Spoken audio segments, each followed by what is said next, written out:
I look at my rock bottoms, and without them, I would never do the work that I do. I would have never found myself. I would have never found my entire purpose on this planet.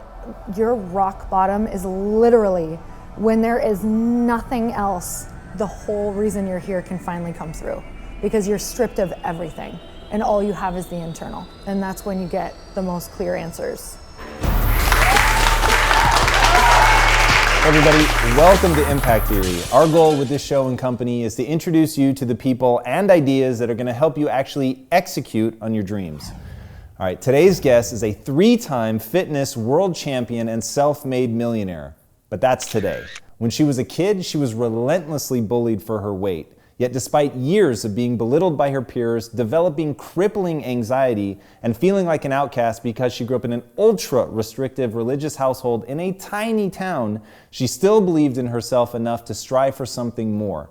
After falling in love with working out and how good it made her feel, she poured herself headlong into fitness.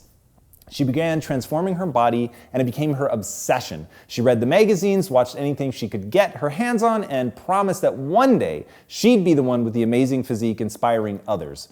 At first, there was a lot of failure, but her discipline and insane work ethic finally began to pay off, and at the height of her career as a fitness competitor, she set a Federation world record by winning Miss Bikini Universe, Miss Figure Universe, and Miss Bikini America titles all in 1 year.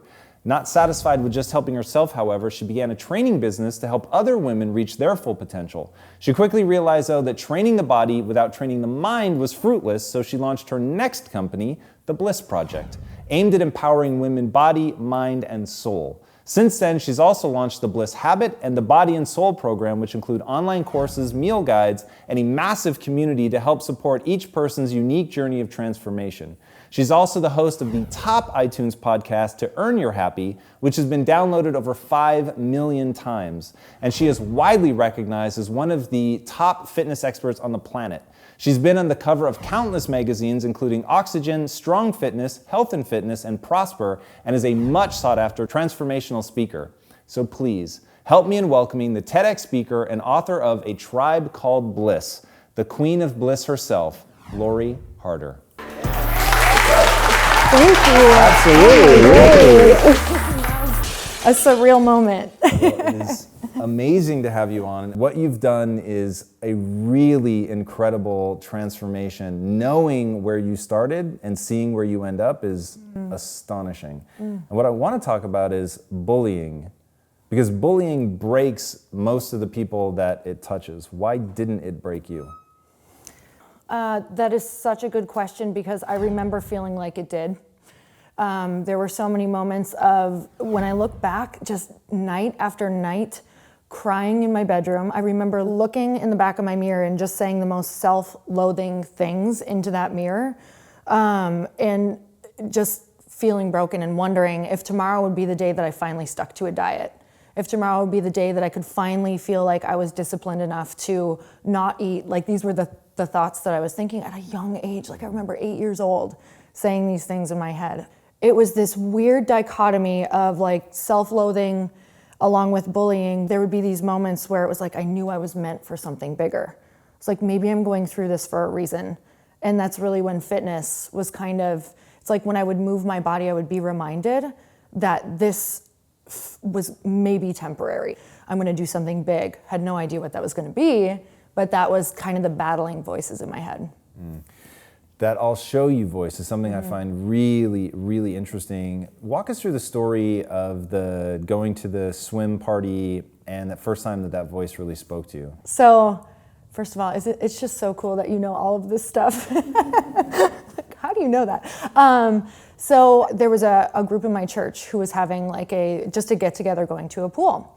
And I was so incredibly excited because I loved to swim. It was like that place where I just felt total freedom, right? Especially in the water. And I was so excited to show off my skills, because at the time it was like, I loved to perform. I loved to force everyone in my family to watch me like do dances and sing and all of that. I was that annoying kid in the family. And so went to the pool, was so excited about going off the diving board to show all of my friends what I could do. And my crush happened to be there, who I was obsessed with, along with these 2 other girls that were in my church, and they were They were super thin, and I remember looking at them again at such a young age and comparing my body to theirs and being like, why am I not thin like them? Why can't I just be thin like them? Because I knew the boys liked them as well. So I got up on the diving board, and I remember just hearing chanting, like all of a sudden hearing chanting from my friends. And I tuned in and I was like, oh my God, they're saying whale. They were yelling whale, whale, whale. And in that moment, it was just like totally deflated. That was the moment that I realized that words are so energetic without knowing that's what it meant. And it was like it just slayed my heart. And I jumped into the water because there was nowhere else to go. And under the water, I was bawling, thinking, I'm not gonna come back up. I don't wanna come back up. This was my friends. Like the only people that I had ever known are now basically criticizing me because of my body. And now I'm feeling that I'm just a body and that I'm useless if it's not the body I want. So there was a moment though, it was like I remember sinking and feeling the bubbles and hearing that wail in your ears. Have you ever had those moments where you just hear your own pain? And there was this moment and it was like, just wait. It was just wait. It was like, I'm gonna show you. And that was it. It was like something went off in me that was, I will never feel this much pain again. I love that. And I wonder though, have you ever been criticized by people who say, well, it's not coming from a pure place. I'm just doing it to get back at these people and prove something. I haven't heard that because it changed, it transformed. So while that was the beginning, what happened later is when I freed myself, basically when I realized that you can have the body, because the journey was more about me trying to protect myself, to be honest. It was, okay, if I get really fit, if I, accomplish these things, no one can touch me. I thought if I had the external, that they wouldn't be able to penetrate it, right? I thought if I got the muscles, if I won the titles. So it started from that place of actually protection. And then when I realized it doesn't matter what you have, once I started on that journey, you're not satisfied, and it doesn't make anything different. Nothing changes if you don't change the internal. And I had to free myself. So I had to change the dialogue.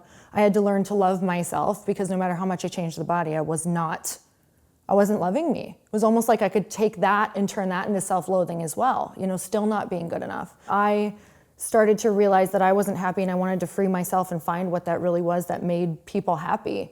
It was all giving back. It was all helping other people. It was all, you have to free yourself first, you have to heal yourself first in order to help other people. So that's how it switched. So there's like a universe of stuff, revelations in that moment of going from, I'm going to prove them wrong. I'm under the water. Just the crush of your life at that point yells, don't jump. There won't be any water left in the pool. Like this real meltdown. And then going and putting on the armor, in essence, of getting all of that. And then in that moment, how did you have the clarity to say, this isn't working, and to know where to go from there? Because I think a lot of people get stuck in I think having a chip on your shoulder is powerful. And I think that you starting there, I think is actually really empowering. But then that second revelation of, I have to do the internal work as well, where did that come from? How did you have that insight? And then how did you have the courage to sort of reinvent yourself again and go in a new path? I look back at my journey and I never knew what I was doing, to be honest with you, ever. I mean, still to this day, I'm like still trying to figure out what that next thing is and kind of listening to that voice. And to be honest with you, it's always been this innate ability to know that something is speaking to me. And I think we all have it. I just really go to what is feeling most aligned, or like what gives you the most life, what gives you the most vitality, what gives you the most energy. So for me, that's kind of what I followed. It was like in the beginning it was, when do I not feel bad? Like, how can I just feel a little bit better than this? And that's what has always brought me back to moving has always brought me clarity. It's always helped me know what that voice is saying. Even in my marriage now, Chris and I will constantly, if there's something coming up, if there's something we can't work through, if there's something in our business, we say, let's take it on a walk, because that's when we can kind of slow down, listen to that voice, what's next? So I think there's always that thing that we know can come through. And we either choose to drown it out, or we can do the things that we know kind of make it louder. So the success that you had in the physical world, winning all the titles and everything, is, to me, it's the equivalent of getting rich. Like somebody who's on a physical pursuit, they are just convinced that when they get that thing, they're going to have everything. And so why isn't that true? Why when you had the just literally the perfect body, you're actually being judged, you were actually on stage, and people are actually saying, this is it. You have it, it's validated. Inside you must have known, they're echoing that back. Why can't money buy happiness, body or financially? And I love that you said that, because they're exactly the same. Like, they're so parallel. You realize along the way, or once you've won something, or once you've made a lot of money, it's like, if you don't enjoy the journey, that moment is so fleeting. It's gone in a second. And if you don't have the inner mindset of loving yourself, of loving who you are, of loving what you do, of wanting to make an impact, of wanting to help others, of wanting to improve someone else's life, like that, it's honestly the most empty feeling if you think that's the only thing. And I remember I had this moment. I had worked so incredibly hard. It had been like 6 years of competing. Some people compete and win right away, and they get these covers, and that's just what I thought would happen. And 6 years later, I'm still like not winning, not getting covers, nobody's noticing me. And finally, actually that year, something shifted for me. That the year that I won, like, swept everything. And what happened is, the year prior to that, I had started training other people, go figure, training them for stage, really training them a lot in my studio, really wanting other people to win, like making their wins my win.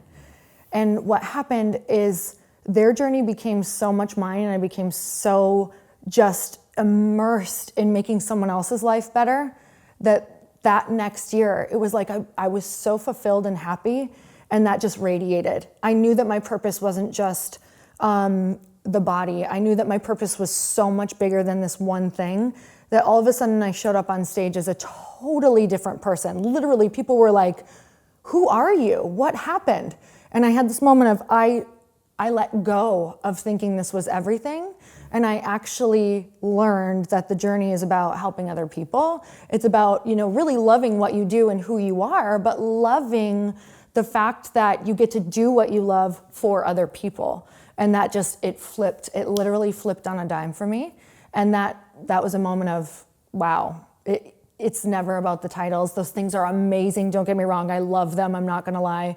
But if you don't do both, if you don't use them or use them as a platform for something, they're gonna be really empty, because they're just a moment. Yeah, I love that so much. And one thing that I see in your story that I think is really powerful, and I really want to take a second to drill down into it, is you're way intense. And you've said that, one thing I have to remind myself every night, and we'll talk about feminine and masculine energy a little bit later, but you have to remind yourself to soften back up at the end of the night. And I thought, that's so interesting. So you've got this, I really like the titles, I really want to go after it, I'm way intense, I want to win, I'm all in. Getting in that kind of shape is brutally difficult, but then at the same time, you can balance it with the playfulness, and it's not all about that. How have you learned to strike that balance, and maybe more importantly, how do you teach other people to do that? I've learned, if I don't learn to strike that balance, that when I go too extreme in either one, I'm not happy. I feel very scattered, I feel frantic, I feel crazy. So I think that for me, when I start feeling a little bit chaotic, so for me it shows up in a very like grasping for straws. Things aren't happening, like I'm running into a wall, like the feeling of banging your head against a wall. That's what it feels like for me. And I know a lot of people can relate to that. And I think especially a lot of people in fitness might get into it to kind of like, maybe they're anxious or it calms their nerves, because I think I run really on the anxious side. So for me, if I don't learn how to control that, I'll go to the extreme of something. So it's a must for me. I actually think it's a must for everyone to kind of find how to dance in the different categories of your life, because we're not just one thing. And when we go all in on one thing, we're severely neglecting the other parts of us, which makes for an empty human, which makes for someone who never feels full. So I have to remember that there's so many parts of me that I need to make sure that I'm fulfilling. For me, play is so important. And when I was first building my business and when I was really getting into the fitness world, I neglected play and I love being a weirdo. I love being a goofball. I love being funny. And I thought that I had to suppress that side of me in order to win, in order to be successful. College was frowned upon and like a really restrictive religion. So for me, I think that in order to win and be successful, I thought that I had to just shut down the goofy. I had to be a certain way. I had to just drive so hard. And what happened is the driving got me somewhere. Drive, do it. And the voice in my head was like, it was very like a hardcore coach, which would get me somewhere, but there was no joy along the way. So every time I'd wind up somewhere, I was like, well, I thought this would be way better than when I'm actually here. And that wasn't even fun. Was it even worth it? And now it's never enough. It's like never enough. And I just felt so empty as well, because this part of me that I loved that side of me.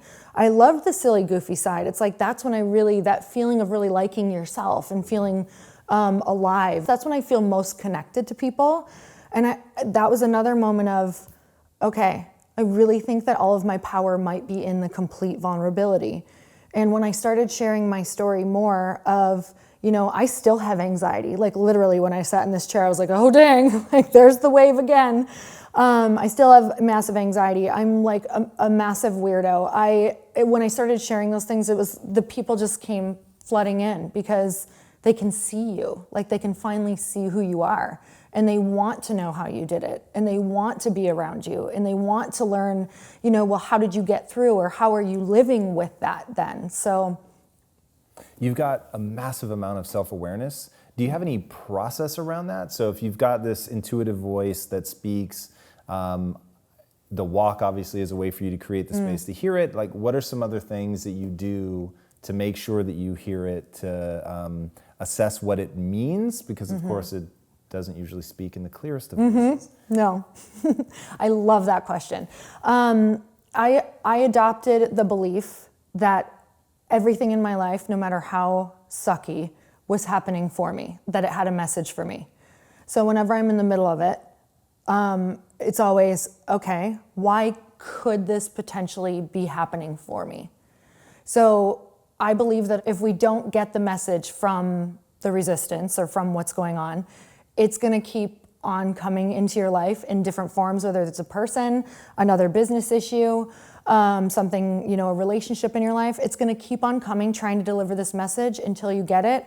Or if you don't get it, it's going to like whack you over the head like a 2x4. So you can live the nudge life or you can live a 2x4 life. When the nudges come, I'm kind of like, okay, I get it. Why are you here? I always want to know, why is this here? What's this resistance for? Because without resistance, there's no way to build muscles. There's no strength. It's like we ask for these amazing, beautiful lives. We ask for these incredible relationships. But when the challenges that actually make us better people come, where we're like, why is this here? Why is this coming? Well, it's coming so you can go to your next level. Because without it, you'll never be able to handle what comes with the next level, right? Next level life comes with next level problems. You have to have already gone through those to understand how to deal with what's going on.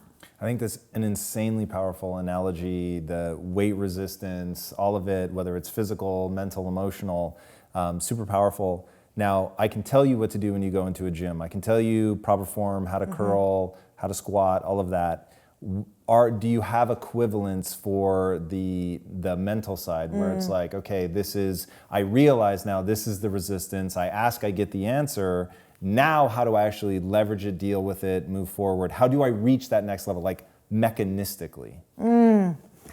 Okay, so for me, when something is coming into my space that's like very resistant, I do my best to not react. So I think the main thing that I try to do is, what is going to put me in the least reactive state? I really observe like the heightened emotions. I try to never react from there.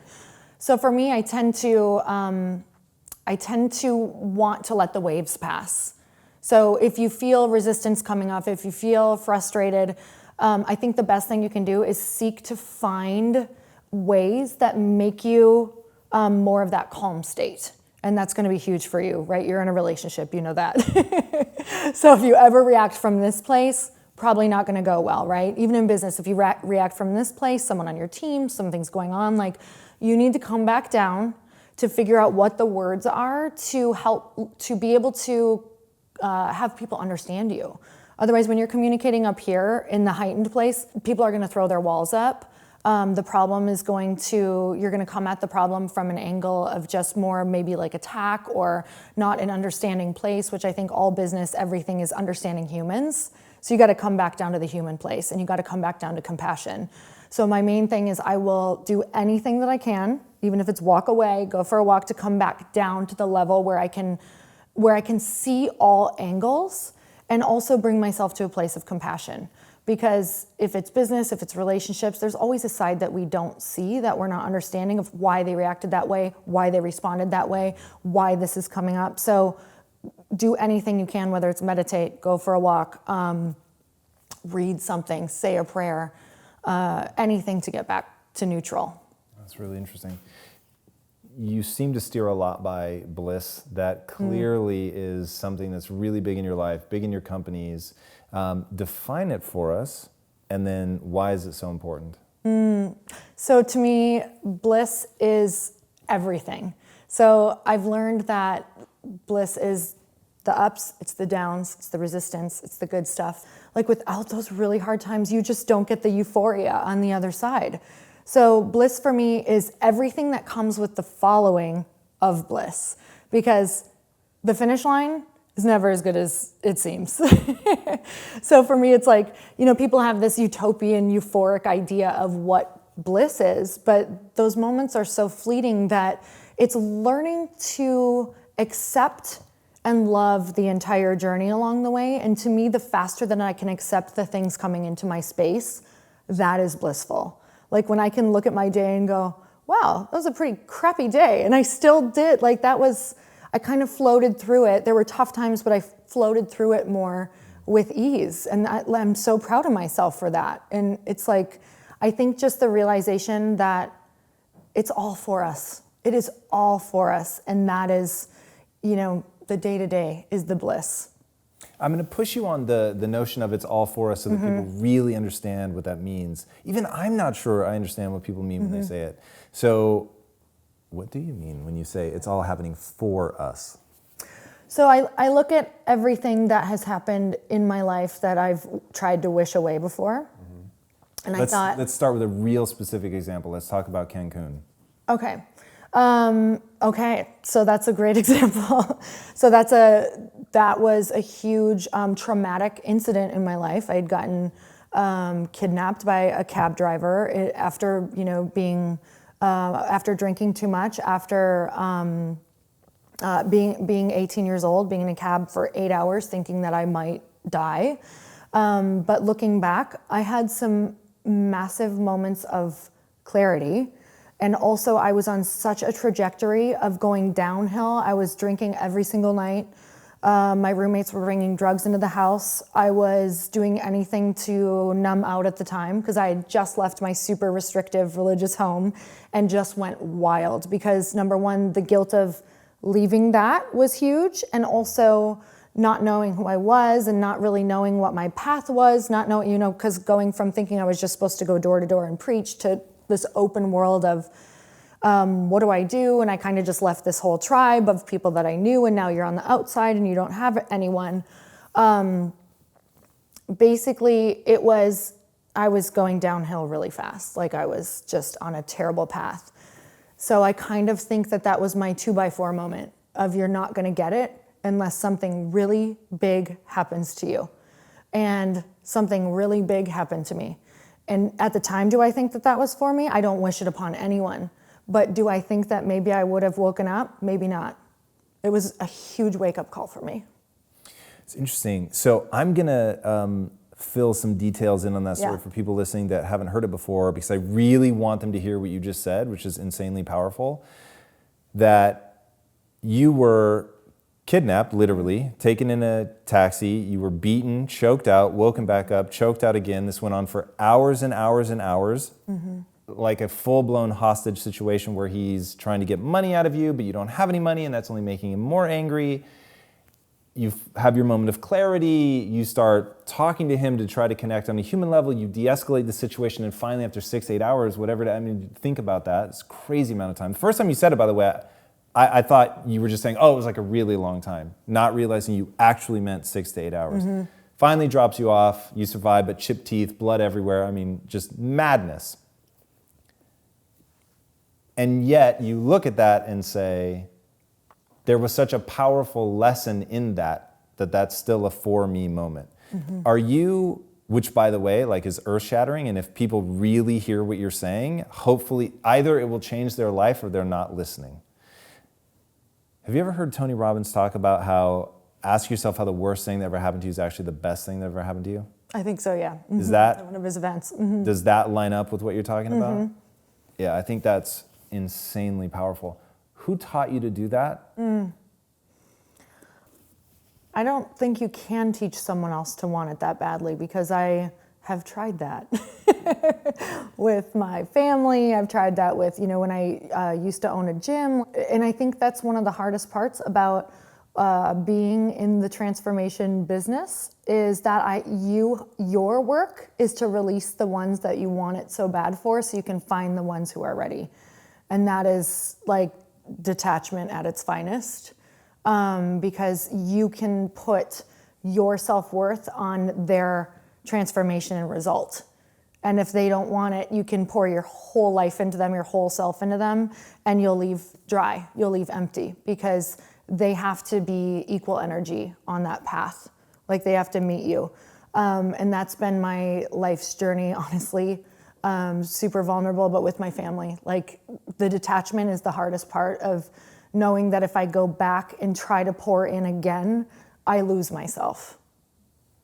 You once said something that I was blown away by, which is, you can't rob someone of their rock bottom. What do you mean by that? Well, I look at my rock bottoms, and without them, I would never do the work that I do. I would have never found myself. I would have never found my entire purpose on this planet. So your rock bottom is literally when there is nothing else, the whole reason you're here can finally come through, because you're stripped of everything and all you have is the internal. Like that is it. When you have all external stripped away, you can finally figure out, if you ask yourself, okay, if all I have is me, and all I have is, what I can do with this body, or how I can connect into whatever you believe, God, universe, source, Buddha, whatever, it's like, that's all you have to use. And that's when you get the most clear answers, is everything else is gone. So you've been very successful financially, spiritually, in the world of what we'll call athletics, of competing in the fitness competitions. How do you stay hungry enough to drive forward as hard as you do? This is such a good question for right now, because all of my dreams are coming true. And it's like, I am super happy right now. And yet I have this whole other level that I know I'm supposed to access. And I have this quote just running through my head, like, good is the enemy of great, good is the enemy of great, because I'm really good right now. Like my book is coming out. I have a really happy marriage. I'm doing events that I love. I love my podcast. I love where I'm at. And there's a part of me that's like, yeah, I would love to just let's just coast here for a while. But it's like, but if I don't access that other part, I also know it's those moments of, when people ask you, what can you have not done in your life if you're on your deathbed? Like, what are the biggest things that you need to do? And it's like, I still have all these things that I know I'm supposed to be doing. So for me, it's remembering what feeds that, because there's so many things that I did to feed the hunger, right? To stay hungry, to make sure that I stay motivated. Right down to, this is really crazy, but it's things like, yesterday, or 2 days ago on the airplane, I was watching Creed. Have you seen that, the box? I haven't. I know it, but I haven't. Okay, well, now you need to watch it, like tonight. Okay, so I watched Creed, I watched Hidden Figures, all of these stories about why it's so important for people, especially from backgrounds that just, the underdog stories, why you have to make sure that you keep blazing trails for all of those people. And I look at all of the people ahead of me who have done it, and it's like now I'm feeding a different place. Now it's important for me to do this not just for me and because I want to fulfill these things and see people transform and things like that, but it's also because I now am making my hunger a responsibility to other people to blaze the next trail, to show them it's possible to go there, even if you were homeschooled, even if you had this restrictive background, even if you, whatever that looks like, I now know it's my job to keep going, to blaze the next trail, whatever that looks like next. How can you take self-love, love yourself as you are, the way that you are, fully embrace it, and then over here, want to improve, be driven, make sacrifices to change? So I'm so honest about this that I struggle with both. I think that as a human being, when you are doing anything, wanting to be great, accomplish anything, there's so many worlds that you're dancing in. And people are like, where do you find the balance?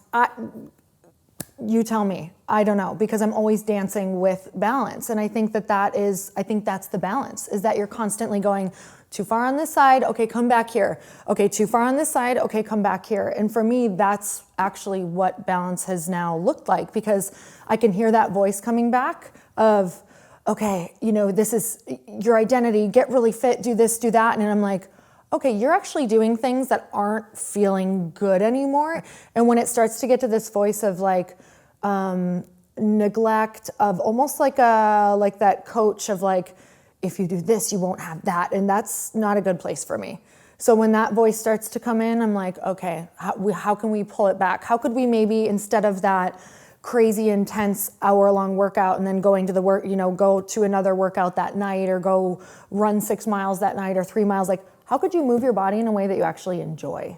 Like what's calling to you right now?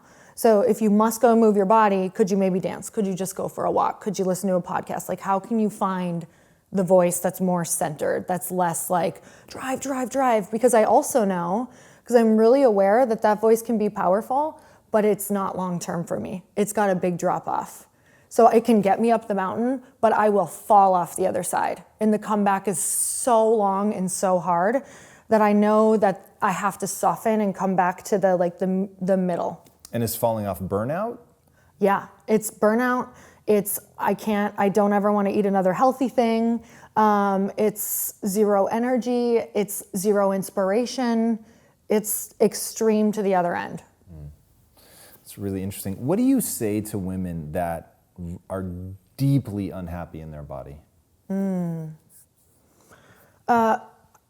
Follow any joy that you can in any modality. For me, in order to start loving my body again, because I look back at pictures and I'm like, are you kidding me? I thought I still didn't think I was good enough. And I'm drooling over these pictures where I'm like, what was I thinking? And like, it's weird when you become your own, you're like, what? I did that? What? How did I get there? But it's like the only way for me to start really loving me was to find joy in other things. Like, how can I do things in this body that bring me a lot of joy, and notice that my body is the vessel in which I'm experiencing the joy through. So it's like, wow, this body is, and I had to start doing things like that. Like when I would hug people, I would be like, it's gonna make me cry. Like, I'm so grateful for how this feels. Because normally it was like, you can hate who you are, Sorry. But it's so real for people. It's like, it may seem so petty, but we're in these bodies that are these amazing miracles. And it's so easy to hate them and then miss out on life because of the vessel that you're in. So, and I know that men experience that too. They just don't talk about it as much. So tiny things like going for a walk and realizing that you're experiencing nature and the sunset through your eyeballs, and like the sun on your skin and what that feels like, and what a gift and a blessing that is. And when that happens for you, your whole life changes. It's like the body, you find more ease when it really, really happens for you, when you practice deep gratitude for how you're experiencing life through that body. For if you enjoy dancing, go dance and be so in that moment and feel it, and just observe how you're experiencing life through your physical body. And that was huge for me. And I still practice that. Like I'll be on a walk and just be like, okay, be here. What are you feeling? What's your skin feeling? How are you experiencing nature? What's coming through for you? Like, and I feel like we just pass over that and we view our bodies as an obstacle when really they're the way of how we really live. So small stuff like that makes such an impact. That's huge. And the whole notion of re-looking at things, reframing things has sort of unintentionally become a theme today. Thank you for sending a pre-copy of your book, by the way, which is really interesting. And I felt like I was behind, like I'd snuck into a secret club because it's addressed to women. Yeah. And it's really interesting. And the notion of rewriting your story, I thought was insanely powerful. Walk us through that. What does it mean to rewrite your story? How can anyone leverage that to great effect?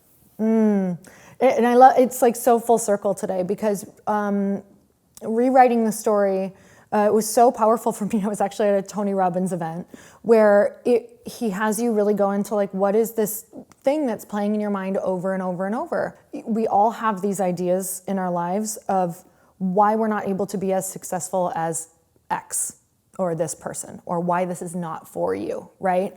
And it's like the second that I was able to call that out and say, oh my God, I've just been repeating this story over and over. I have anxiety, I'm gonna have panic attacks, success isn't for people who have homeschooled, all of these different reasons that I just kept playing and hearing from maybe stories that my parents told or that I had just kind of made from the past of whatever had happened in my life or what I had seen.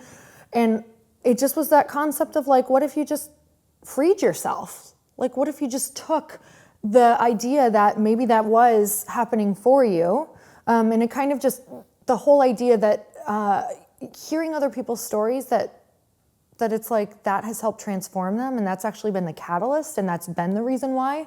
And then I looked back and I was like, that's a pretty good story to have as like a catalyst and a reason why I need to work through that and the reason why I have to do this and the reason why I have to just not care what other people think. And I thought, how powerful would that be if I could get through this for all of the people in the world who I think is majority of the population who have a story, who think that they can't, because that was me 1,000,000%. And I was like, I have to show them how much I thought that I couldn't and change it for myself and rewrite the story to let them know they can actually use that. It's powerful, it's fuel. Sometimes I don't want to say it's less powerful to not have a story because then people without a story, that can be their story. I don't have a story, I've heard that as well. And I'm like, that's a powerful story too. So it's using that to rewrite your new story. It was like, that happened, and now this is why I have to do it. And do you think about what that like literal story is that you're going to want to tell yourself in the future? Is that how you conceptualize it? Like, I want to do this and it will mean this and I will have accomplished that? Yeah. I think that our life is really, it only means the meaning we give it. Like nothing means anything until we give meaning to it. So, I could look back at my life and say, wow, that was hard, or look at what happened or whatever. Or, comparatively to someone else's life, I could be like, that was nothing. Like that was a cakewalk compared to what this person went through. And if you want to have a meaningful life, you have to make it meaningful, which means you have to give the things in your life meaning. And you have to give them a good meaning. So looking back at everything and saying, yeah, that was awful, but here's the meaning that I'm going to make come from it. What do you tell people that when they hear that, they think, well, there's the true story, yeah, and then you're trying to put like some fake spin. I just feel like I'm BSing myself. Yeah, you totally are in the beginning, but you're BSing yourself on your fake spin too. So that I think is super important. Mm-hmm. What do you mean by that? I think we're always telling ourselves a made-up story. I think it's, I had this one, I was in a landmark forum. Do you know what that is? It's like, okay. And this teacher had said, he had like just said, he's like, it's all made up. And he was literally irritating everyone. He's like, everything is made up. Like, it's whatever you want. And, these people with these traumatic stories and myself and everything, because I'd come from such a restrictive religion. And I was like, if it's made up, then why are we here? And what's going on? It was the most traumatic moment for me, thinking that life was just like, it was all for nothing. It was whatever we want. It was, he didn't say it was for whatever we wanted yet, but it was this idea of If you can strip it all away and just say, it's all made up, so now you make it up. Like, what do you want to make it mean? It was the most powerful moment for me to be like, I can make this mean whatever I want it to mean. Because all it is we're constantly just pitching ourselves. That's it. How do you want to pitch yourself? Like, do you want to pitch yourself a great story about your life, or do you want to pitch yourself a negative story? Because I don't care how successful you are. You could pitch yourself that you're busy, that it's so hard because you have money and people don't know what it's like when you have so much money and all of these problems and all this responsibility. Like, we're constantly pitching ourselves a story. And I'm deciding off of this story, is this a story that I'm telling myself that's going to make me happier? Or is this a story that's going to make me sad? Because it's owning your emotions and it's owning your story. It's all made up for me. So I'm going to make it up in a way that I want. I think that is insanely powerful. I want to talk some more about the book, The 7 Sacred Agreements. There were some pretty interesting ones in there. What are some of the ones that really hit you? One that hit me was no gossip. Oh, I was going to say that. Which I found very intriguing. Okay, so no gossip is so incredibly important. And I know that we've all gossiped and we've all been gossiped about. And I think the main thing is bringing awareness around gossip, because it is so powerful. And honestly, looking back at my past, it was really understanding how words have impacted my life. You can probably look at your whole past and have these moments where someone either breathed life into you or basically felt like they took your life away by something that they said. And that's the feeling that we're feeling, right? I mean, we can literally be the launch pad for someone's entire life, an entire career, an entire well-being. I've had a couple people throughout my path say one thing to me, and that was it, something good. And that was all I needed to just go for the next few years, the next 10 years, or the next whatever that looks like. And I think, first of all, knowing the power of our words, and also when we're talking about someone, we are intentionally trying to harm them. And I think it's just an energetic boomerang, because what we say about someone always says more about us. And whether we think that or not, the person who is hearing us say these words, they're feeling it. And they're immediately either not trusting you or being like, oh, okay. That's exactly, it's the understanding of when you're talking about someone.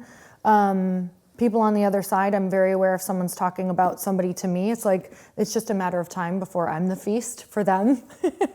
So I tend to pull back, and I just think it's an energetic boomerang, and we need to be so aware of what we're doing with our words, and always, always, always, no matter how hurtful or harmful that person has been to you, I think that gossip is never going to make it better. I think it's always, always going to make it worse.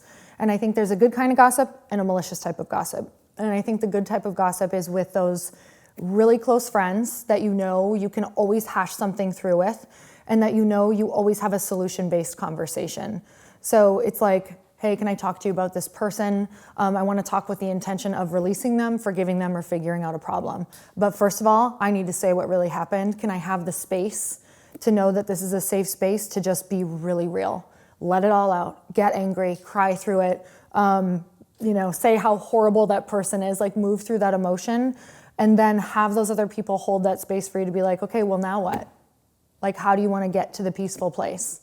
Because at the end of the day, you're either carrying someone by gossiping about them and opening that energetic loop and not closing it, or you're releasing them or forgiving them or figuring out a solution.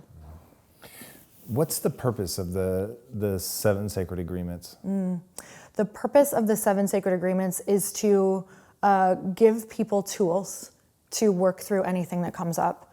I think that we have so many unspoken agreements, and I know you have an amazing relationship, and you guys probably have some really foundational agreements when it comes to business, fighting, working through your day, what that looks like, and we've never established those with friends, ever.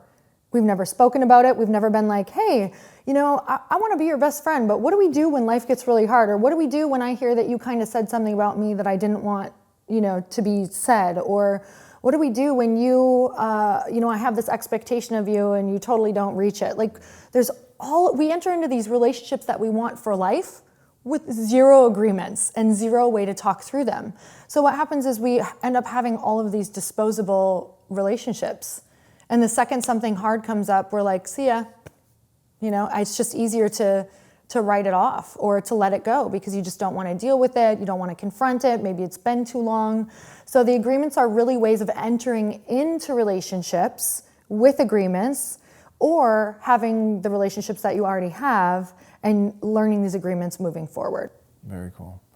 All right, before I ask my final question, tell these guys where they can find you online. So you can go to loriharder.com and you can go to A Tribe Called Bliss.com for the book. Excellent. Awesome. My last question is, Okay. What's the impact that you want to have on the world? The impact that I want to have in the world is to be walking permission for people to be fully them, because I believe that when you are fully, authentically you are living in your bliss and you are living in your purpose. I love that. Lori, thank you so much Thank for being here. you. So grateful for you. Oh man, I'm grateful for you. Guys, this is just a beyond phenomenal story of somebody who started in nowhere, USA, growing up overweight, ruthlessly picked on to the point where she has paralyzing anxiety. It's so bad she convinces her family to homeschool her because she can't face having any attention put on her whatsoever. And now she makes her life coaching, being in front of the camera, getting up, giving speeches. It is just an absolutely astonishing transformation of somebody who said, I know what my purpose is. I know what I want to do. I know what the gift is that I want to give to the world. And it's going to force me to go through this incredibly hard thing. And the notion of not stealing somebody's rock bottom, of not necessarily catching somebody before they fall, of letting them really go through that and experience that resistance, as she says, that just like with the body getting trained through that resistance, so is the mind, so is the spirit, that doing those hard things, going through those hard times, reframing it in your mind as something that's happening for you, that there's something powerful that's going to come out of that, that you can learn something incredibly transformational that will change you forever, that will empower you to act in ways that you wouldn't have been able to act if that hadn't happened. Now, this is not somebody that's never been through a hard time saying that. That is somebody who looked dead in the face of what happened to her, being kidnapped, punched, choked out over and over, and coming from that and saying, oh no, that was one of the most transformational moments of my life, and put me on the path that I'm on now is absolutely incredible, because as she said, it's all made up, and you get to give it any meaning you want. So my friends, choose wisely. And if you haven't already, be sure to subscribe. And until next time, my friends, be legendary. Take care. Thank you so much.